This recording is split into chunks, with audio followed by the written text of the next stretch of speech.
Hello everyone. तो आज हम लोग कवर करने वाले हैं हमारी drug allium cepa. Allium cepa का जो कॉमन नेम होता है वो होता है अनियन, और ये फैमिली लिलिएसी को बिलोंग करती है। अगर हम इसके फिजिकल जनरल्स की बात करें तो इसमें क्या होता है, कैथारल इन्फ्लेमेशन होता है।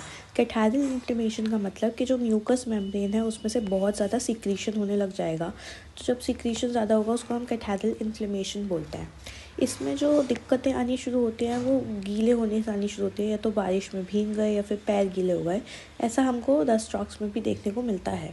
अब इसके हेड के क्या सिम्टम्स होंगे, कैथारल डल हेडेक यानी कि कंजेशन की वजह से अगर उसको हेडेक हो रहा है, और कोराइजा के साथ। ये जो हेडेक होगा ये इसका इवनिंग में बढ़ जाएगा, लेकिन ओपन एयर में जाके ठीक हो जाएगा। और जैसे ही वो वापस वार्म रूम में आएगा वैसे ही उसका हेडेक फिर से बढ़ जाएगा। इसका कंपैरिजन हम यूफ्रेशिया से करते हैं, तो यूफ्रेशिया के साथ में इसके जो जितने भी एग्रावेशन एमेलियोरेशन है वो सेम रहता है। लेकिन जो एक चीज़ अलग होती है यूफ्रेशिया के साथ, वो क्या हो जाती है कि यूफ्रेशिया को लैक्राइमेशन होता है एक्रिड, और ब्लैंड कोराइजा होता है। लेकिन एलियम सीपा का जो लैक्राइमेशन है वो ब्लैंड है और कोराइजा एक्रिड है। आइज़ कैसी होंगी, burning and biting type of pain होगा आइज़ में, जिसमें कि बहुत ज़्यादा लैक्राइमेशन भी हो रहा है। नोज़ में क्या हो जाएगा, स्प्रिंग कोराइजा। ये बहुत ही इंपॉर्टेंट फीचर है इस ड्रग का, कि इसमें हमको क्या देखने को मिलता है, स्प्रिंग कोराइजा देखने को मिलता है। किस वजह से, डैम्प नॉर्थ ईस्टर्ली विंड्स की वजह से। कोराइजा है कैसा, वाटरी है, बहुत ज़्यादा है, एक्रिड है। एक्रिड मतलब कि जो कि आपकी नाक के आसपास की जगह को कोरोड कर दे, यानी कि छिल जाए वो, इतना ज़्यादा एक्रिड होगा, वो एसिडिक टाइप का होगा। बहुत ज़्यादा ब्लैंड लैक्राइमेशन होगा, यानी कि बस पानी आएगा, उसकी वजह से कोई भी प्रॉब्लम नहीं होगी। जो डिस्चार्जेस हो रहे हैं आईज़ में से, वो ऐसे डिस्चार्जेस हैं जो कि बर्न कर देंगे और कोरोड कर देंगे, यानी कि छील देंगे पूरी नाक को और अपर लिप्स को। अब अगर हम यूफेशिया की बात करें तो यूफेशिया की एक चीज़ इसमें बताई गई है कि यूफेशिया में बहुत ज़्यादा एक्रिड टीयर्स आते हैं, लेकिन जो कोराइजा होता है वो ब्लैंड होता है। तो इसमें जो एक्रिड है coryza, watery discharge dropping from the tip of the nose, यानी कि नाक के किनारे से पानी जैसा टपकता रहेगा कंटिन्यूसली, और वो पानी कैसा होगा, एक्रिड।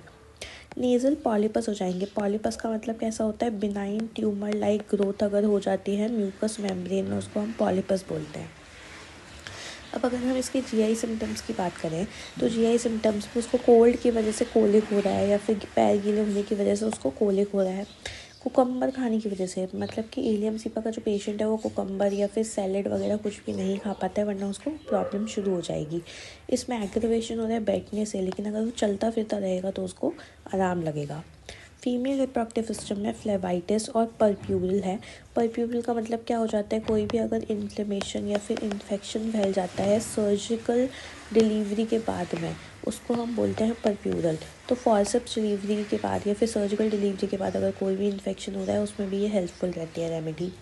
रेस्पिरेटरी सिम्टम में क्या हो जाएगा, हे फीवर। हे फीवर जो कि अगस्त में आएगा, ये भी बहुत ही इंपॉर्टेंट फीचर है इसका, कि हर अगस्त में अगर एक हे फीवर आता है तो उसको हम बोलते हैं एलियम सीपा का पेशेंट। बहुत ज़्यादा स्नीजिंग होगी जैसे ही वो अपने बिस्तर से उठेगा। कैथारल लैरिंजाइटिस, उसके लैरिंग्स पे इतना ज़्यादा इन्फ्लेमेशन हो चुका है कि उसको ऐसा लगेगा कि कफ की वजह से छिलता जा रहा है उसका लैरिंग्स, इसलिए वो ग्रैस्प करने की कोशिश करेगा या फिर लैरिंग्स को पकड़ के बैठने की कोशिश करेगा।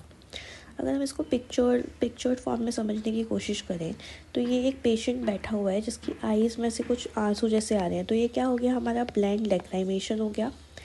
नाक को ये पकड़ के बैठा है, क्यों पकड़ के बैठा है, उसमें बहुत ज़्यादा छिल रहा है, उसको जलन हो रही है, क्यों, क्योंकि कोराइजा बहुत ज़्यादा है, वाटरी है और एक्रिड है। लैरिंजाइटिस, यहाँ पे उसकी लैरिंग्स है, लैरिंग्स में उसको ऐसा लगेगा जैसे कुछ छिल रहा है, तो वो टीयरिंग जैसी उसको फीलिंग आएगी, और स्प्लिटिंग हो रही है जैसे कि लैरिंग्स में। जो उसके एंकल्स होंगे, एंकल्स में चलने की वजह से वहाँ पर रॉ स्पॉट्स आ जाएंगे बहुत ज़्यादा। उसके बाद में हम बात करते हैं raw spots on feet specially heel, किस वजह से, फ्रिक्शन की वजह से, यानी कि चलने की वजह से। पैनारिशिया, पैनारिशिया का मतलब क्या होता है, इन्फ्लेमेशन इन फिंगर नेल्स। तो इसकी वजह से क्या हो जाएगा, रेड स्ट्रीक्स बनने लग जाएंगे हाथों में भी, पेन होने लग जाएगा बहुत ज़्यादा। नर्वस सिस्टम में क्या है, न्यूरैल्जिक पेन है लाइक अ लॉन्ग थ्रेड, यानी कि एक थ्रेड ऐसे करके एक पेन चलता आ रहा है। अगर ये किसी उसका फेस है, पेशेंट का फेस है ये, तो उसको यहाँ से लेके यहाँ तक एक थ्रेड लाइक पेन हो रहा होगा। तो ऐसे टाइप का पेन इसमें हम देखते हैं फेस में, हेड में, नेक में और चेस्ट में। ट्रॉमेटिक क्रोनिक न्यूराइटिस हो जाएगा या फिर न्यूरेल्जिया हो जाएगा of stump after amputation. Burning and stinging pains है। मोडालिटीज़ क्या है, इसको एग्रावेशन किससे हो रहा है, इवनिंग में हो रहा है। इवनिंग का एग्रावेशन हमने कहाँ देखा था, हेडेक में देखा था। वार्म रूम में आने से दिक्कत हो रही है, मतलब वैसे तो उसको जुकाम है पर तो भी अगर वो वार्म रूम में आता है तो उसको दिक्कत होने लग जाती है। ये थोड़ा अलग सा फीचर है क्योंकि नॉर्मली हम लोगों को जुकाम होता है तो हम कोशिश करते हैं कि हम थोड़ा गर्म लें या फिर गर्म रूम में जाएँ, लेकिन इसके साथ उल्टा है। ये वार्म में आएगा तो इसको दिक्कत बढ़ जाएगी। इसको आराम किससे लगेगा, कोल्ड रूम में और ओपन एयर में इसको आराम लगेगा। इसका अगर हम रिलेशन देखें तो ये फास्फोरस से, पल्सिटिला से, थूजा से कॉम्प्लीमेंट्री होती है। सिमिलर होती है यूफ्रेशिया की। यूफ्रेशिया के साथ इसका सब कुछ सिमिलर है, लेकिन उसका कोडाइजा और लैक्राइमेशन बस अपोजिट हो जाता है। अब हम इसका अगर माइंड मैप देखें तो माइंड मैप में क्या देखने को मिलता है हमको, जैसे कि एलियम सीपा है तो सबसे पहले इसको हमने अनियन देखा, लिलिएसी फैमिली की है ये। कैथेरल इन्फ्लेमेशन हो रहा है म्यूकस मेम्ब्रेन का, यानी कि सिक्रीशन बहुत ज़्यादा हो रहा है। ब्लैंड लैक्राइमेशन है, लेकिन एक्रिड स्प्रिंग का कोराइजा है। स्प्रिंग के टाइम में अगर कोराइजा आ रहा है तो ऐसे कोराइजा में हम एलियम सीपा देते हैं। सिक्रीशन बहुत ज़्यादा है, क्योंकि कैथेरल इन्फ्लेमेशन हो रहा है। ये यूफेशिया से रिलेटेड होती है हर एक चीज़ में, लेकिन इसका कोराइजा और लैक्राइमेशन अलग अलग होता है। न्यूरल्जिक पेन होगा उसको, like a long thread, nerve वाला पेन एक जगह से दूसरी जगह तक अगर हो रहा है। हे फीवर होगा, लेकिन सिर्फ अगस्त के टाइम पर एवरी ईयर। डिस्चार्ज हो रहे हैं टिप ऑफ द नोज से टपकते हुए। लैरिंजाइटिस है। लैरिंजाइटिस इतना ज़्यादा है कि पेशेंट ग्रैप्स कर लेगा अपने लैरिंग्स को, जैसे कि जो कफ है वो उसके लैरिंग्स को फाड़ने की कोशिश कर रहा है। पैनारिशिया, पैनारिशिया इसका एक इम्पॉर्टेंट पॉइंट है। पैनारिशिया क्यों इम्पॉर्टेंट है, क्योंकि ये क्या है, inflammation of the finger nails, तो इसमें भी हम एलियम सीपा देते हैं।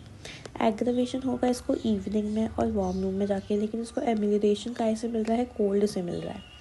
एलिमेंट्स का ऐसे आ रहे हैं, अगर उसके पैर गीले हो जाते हैं तो उसको एलिमेंट्स आने लग जाएंगे। That's all about this drug. अगर आपको इसकी पूरी वीडियो देखनी है इस ड्रग के एलेंस की नोट्स की, तो प्लीज़ आप यूट्यूब चैनल पर आकर देख सकते हैं। Thank you.